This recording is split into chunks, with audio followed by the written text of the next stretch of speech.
You are listening to episode number 83 of the Secondary Science Simplified podcast. Y'all, we are at the tipping point in our mini-series on curriculum design. Today is part 3 of 5, and listen, I know it's a lot. This is what I do for a living, and it's a lot. It's a lot of work, but I promise it is worth it, and it will serve you so much going into next school year. So far, you have strategized your sequence and you've analyzed your aims. And today we will be talking about forming your foundation. And your foundation in your curriculum design process, if you're doing it the way that I do it with my It's Not Rocket Science resources, your foundation is going to be your core direct instruction delivery strategy, which for me would be my lecture notes. Now, hold on. I know some of you are like, but I hate lecturing. Direct instruction doesn't work. PowerPoint is so boring. I don't even have PowerPoint. I use Google, yada, yada, yada. I hear you. I know that some of you are ready to tune me out, but I might have something different to say than you think. So will you just stick with me? Okay, let's get to it. This is Secondary Science Simplified, a podcast for secondary science teachers who want to engage their students and simplify their lives. I'm Rebecca Joyner from It's Not Rocket Science. As a high school science teacher turned curriculum writer, I am passionate about helping other science teachers love their jobs, serve their students, and do it all in only 40 hours a week. Are you ready to rock the time you spend in your classroom and actually have a life outside of it? You are in the right place, teacher friend. Let's get to today's episode.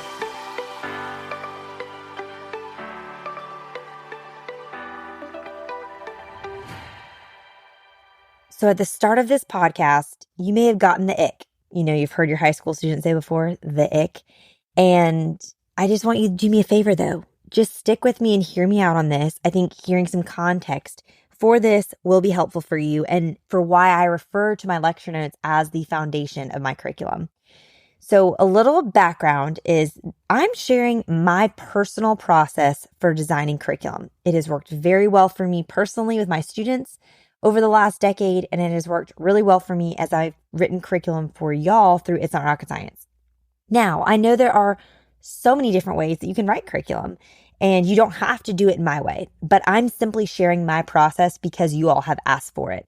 So if this doesn't, work for you, you don't have to do it. Like, I know that you are different from me, and that's okay. I want you to take what serves you always and leave what doesn't. I'm here to help you and just to share my experiences and ideas if they are helpful, not to force all of you to be little Rebecca Joyner, It's Not Rocket Science robots. Okay, now, another little disclaimer I need to say.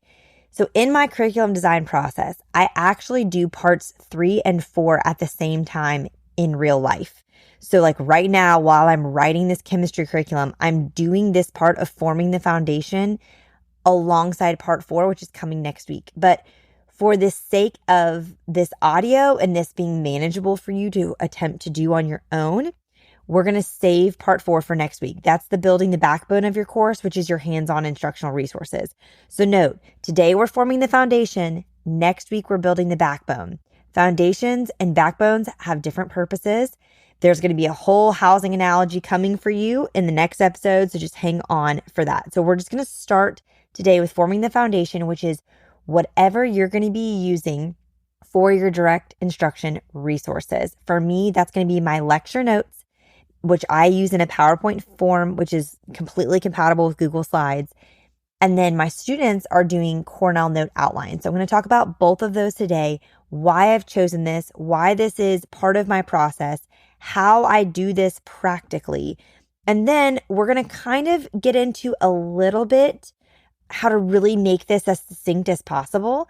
Because here's the thing. I don't want you making textbook style slides. If you've ever gotten a textbook from a distributor, oftentimes they'll give you a lot of digital resources to go along with it, and they'll give you these PowerPoint slides. And I'm not joking. One chapter can have 50 to 100 slides in the textbook. It's absurd. And so we're not making that kind of notes. We want to make these as short and sweet as possible. So we're going to get into more of that too later this week in our extra episode. Okay, so stick with me. I think it's going to be worth it. Now, here's the deal. Let's start with why I like lecture notes in the first place and why I like having them and why I call them kind of my foundation. I personally do not teach with a textbook. I have never found one that I really loved. I've never had access to a class set. Like when I have had a textbook I've liked, I don't have enough for my whole class. It's just like I've gotten a one-off on eBay for my own personal study. So I've never really taught my students with a textbook. But I think it's really important for students to have some sort of reference point. For parents that are trying to, help their students and study alongside them, for them to have some sort of reference point. I will never forget being in geometry class and having tears and having my dad sit with my geometry textbook while I was at dance class. He sat at the kitchen table, studied it, and when I got home, he helped me with it because he had studied it. It's like one of my most tender high school memories of my dad just helping me out. I was an algebra girly and geometry was just not really my thing. But I digress. I just think having that reference point is helpful. And that could be a textbook for you. For me, it is the lecture notes. It's something I can point students always back to.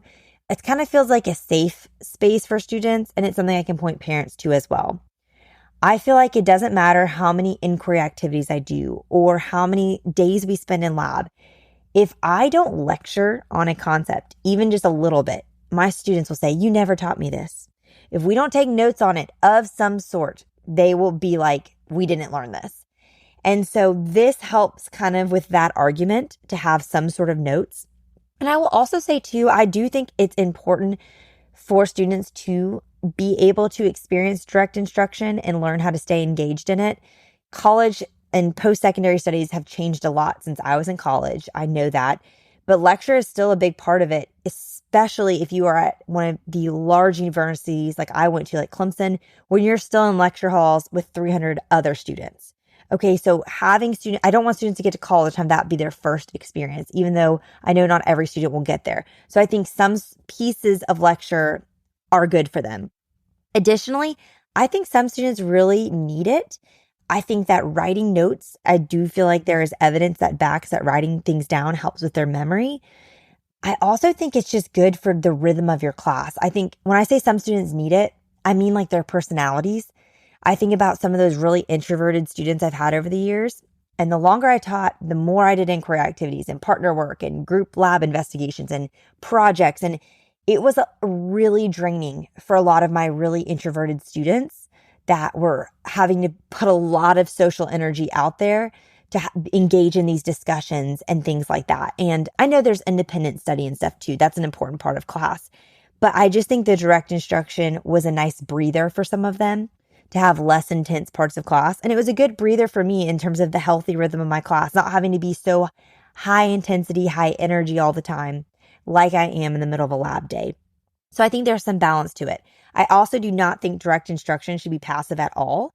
And I have an entire episode about how to engage your students in lecture, and I will link that in the show notes. It was one of the very first episodes of the podcast. So if you're new to listening, you may have missed it because I think it was like episode 4 or 5. So I'll be sure to link that in the show notes.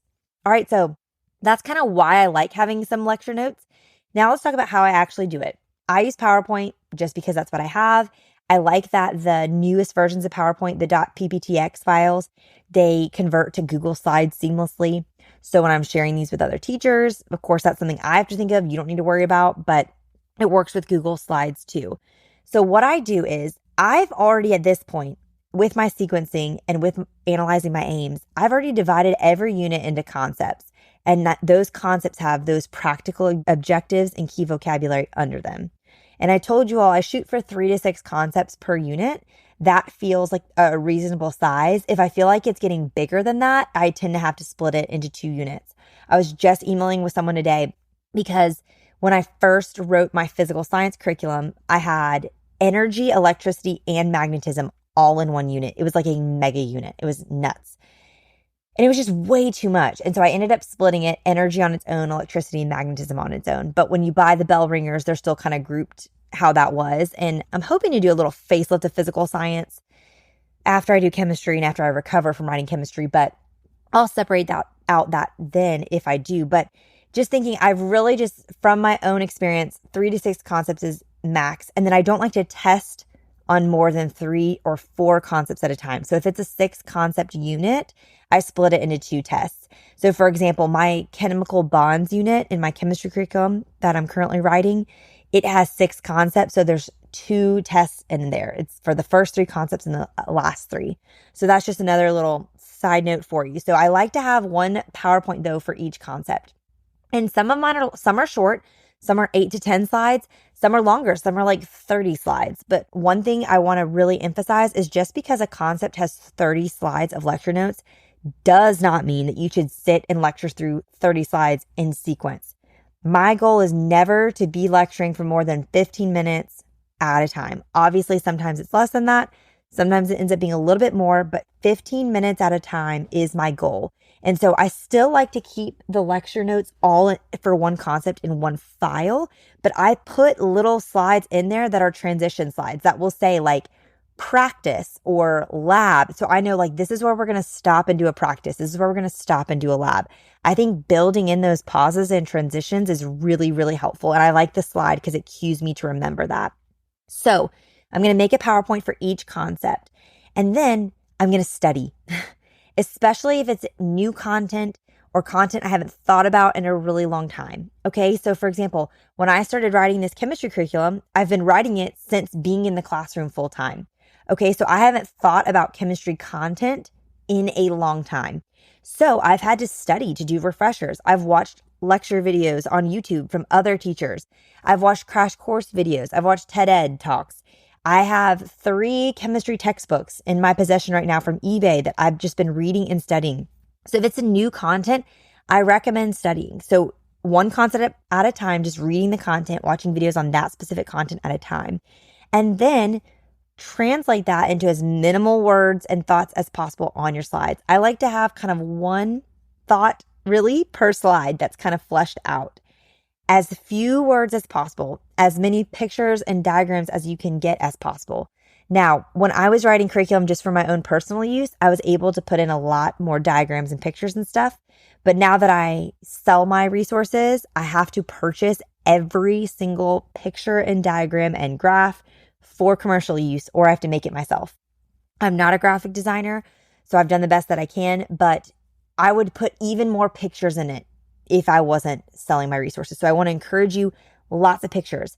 Another thing too, especially if there's going to be end up being more text on the slide than you had hoped, color coding, underlining, bolding, italicizing, use all of those text features to really make things stand out and not be overwhelming. I love, love, love color coding things. Will most of your students color code their notes? No. But will 10 to 15% of them color code their notes and absolutely be tickled by it? Yes. And so I think it's worth it for them. And it's worth it for me too, to remember like, oh, I colored all these things orange on this slide.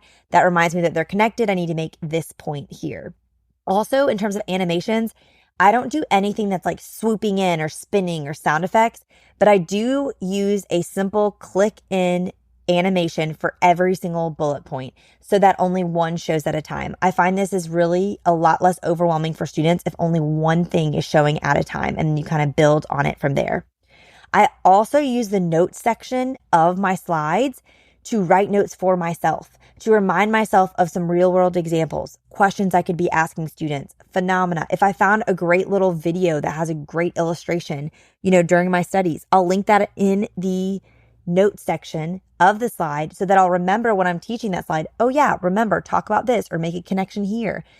Unless you've taught something like 5 times in a row, you're going to forget all those little nuances. Another thing I love to do too is when a student asks a really good question, I like to pause the class and go and jot it down in the notes section of the slide and save it for future years so that I can bring that question back up. And if no one else asks it, I can ask it of them and see what they think.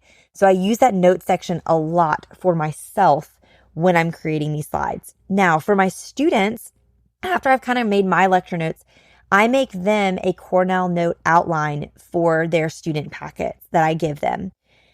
And so I have a lot of thoughts about this. But I think note-taking is an important strategy. I have a lot of thoughts on this in a blog that I will link in the show notes. But I have had students, it's not even about going to college. I've had students go to cosmetology school, tech school to learn boating mechanics, so many different career paths where they've still been required to read manuals, read textbooks, listen to instructors lecture, and record notes. And this has been incredibly helpful for them. I even saw my husband and I love watching sports documentaries. It's like one of our favorite things. And there's a couple like that come out every fall going into the new school year, like All or Nothing and Hard Knocks, which are all about different NFL teams. All or Nothing kind of tracks like a previous NFL team in a past season. Hard Knocks tracks the preseason going into like the upcoming season. It's really fascinating. But we were watching it recently. We were watching some old ones as the new ones are about to come out. And the football players, the linebackers were in a meeting and they were taking notes. They were watching film, listening to their coach, and taking notes. So I don't care what profession you're going to go in. I think it's a useful skill. Now, I'm not saying that Cornell notes are the end all be all and are the absolute best way to do notes. I know some people prefer writing by hand, some prefer typing, some prefer more graphic or doodle based notes. Others prefer fill in the blank or filled in notes. Like there's so many different ways you can do this.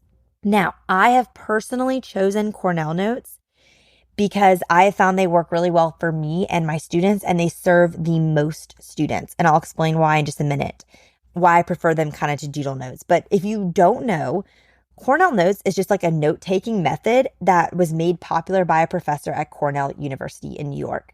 So that's where it kind of gets its name. There is a whole strategy behind it and a lot of detail, and I'm going to directly link the source to that in the show notes so you can check that out and read that for yourself. But essentially, there's 3 parts to the notes. Section A is where our students take the actual notes. Section B is for cues, but this could be anything it's kind of in the margin. Basically, it's like where they would jot down questions. I use this to really highlight key things over there as well. And then section C is a summary. This is supposed to be when they're reviewing their notes and actually using their notes to study from. They'll use this summary section later to kind of learn from their notes, apply their notes, really continue digesting their notes. So I really encourage my students to take notes in section A as prescribed by this method. But for section B in the margin, I have them highlight any key ideas or vocabulary, write down any questions they have, and then we kind of go from there. A lot of times I'll kind of tie in some overarching themes, which we discussed in part 1, and they'll kind of bring those back into the margins there as well. And that's a helpful section for them. For section C, that summary, I encourage students to use it, but I don't personally grade them or follow up if they do. Again, my teaching experience is mainly 8th through 12th graders. I'm here to equip them and to serve them, but I just don't want to grade every single thing or feel like I have to give them a grade for effort for studying. This is a tool. It will serve you if you do it. If you choose not to use it, that's on you, but I'm still going to provide the space for it. That's my personal kind of philosophy on it.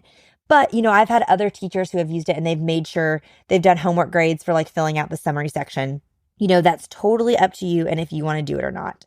The other thing I want to say about this is, like I mentioned with the doodle notes, a lot of my students will use section A, so the main note-taking part, to doodle out their notes and then use the section B, the margin, just to emphasize and highlight certain things. So what I found is I feel like the Cornell note outline serves the student that is artistic because they have space for that, but it also serves a student that isn't because it's wide open basic space for them if they just want to write more words. Personally, I'm not an artistic person. I think doodle and graphic notes are beautiful. I love seeing what people come up with. One of my favorite teachers on the internet, the weird science teacher, is so artistic. I'm obsessed with what she creates. I've interviewed her on the podcast, which I'll link that episode in the show notes. But I am not artistic like her. I could not create those notes. And I've had a lot of students that can't either. And if I gave them doodle notes, they just would not feel interested in sitting there and coloring them and using them. Again, I know there's so much more to it than just coloring things in. I totally get that. I'm just giving you the perspective from my conversations with a lot of my high school students that just aren't into them. So I've personally felt like the Cornell Notes provides the most options for the most people. Those artistic students that still want to doodle and draw, they have plenty of space to do that. Students that aren't interested in that have plenty of space to do their thing. So I just think it serves the most people. Again, totally do what's best for you and your students. All right, so that's kind of the overview of why I love lecture notes and kind of how I make them and how I practically utilize my PowerPoint. But the key here is to make them as short and succinct as possible. I want you to take the lecture PowerPoint notes you get from a textbook company and basically do the exact opposite of what you get, okay? And I'm going to talk more about how I do this in episodes 84 and 85, but I know this is getting long. And again, I want these to feel bite-sized and attainable. So here's your action step for today's episode. I want you to draft out your lecture notes for at least one unit just to get you started. Or best of all, if you have existing notes you can work off of, just tweak those so that they aren't too robust. It's so much easier to edit and pare down notes than start from scratch. Trust me, as someone who writes all their notes from scratch, it takes a very long time. So I want to encourage you to do that. If you have something to work off of from someone else that you can just kind of edit down, really simplify, add some things in the notes section for you, and then make an outline of Cornell notes for your students, I think that would be really, really helpful for you and for them. And then if you feel like they're still way too robust, don't worry. Tune back in Thursday for another episode. Remember, we're doing double episodes the month of July, so I can really support you in this very big endeavor. But I'm going to share more on Thursday about how I make the notes as short as possible and how they serve as a foundation for my curriculum design process, and which I'm later going to build on with my instructional resources. Okay, so stay tuned and hopefully I'll see you back Thursday. And as always, all of those links I mentioned are in the show notes at itsthatrocketscienceclassroom.com/episode 83. And if you're enjoying this series, I would love it if you would leave a rating and a review. I know that this series is a little bit heavier and more homework based than what we typically do on the podcast, but I hope it's serving you. And I would love, love, love to hear how it is. If you leave a review on Spotify, I can't see it, which is kind of a bummer, but it does kind of boost the ratings on Spotify. But if you leave a review or a rating on Apple Podcasts, I can see those. And so I would just be super encouraged to hear from you. So if you have the time, take a minute and leave a rating and review. All right, teacher friends, that wraps up today's episode. If you're looking for an easy way to start simplifying your life as a secondary science teacher, head to itsnotrocketscienceclassroom.com/challenge to grab your classroom reset challenge. And guess what? It's totally free. Thanks so much for tuning in, and I'll see you here next week. Until then, I'll be rooting for you, teacher friend.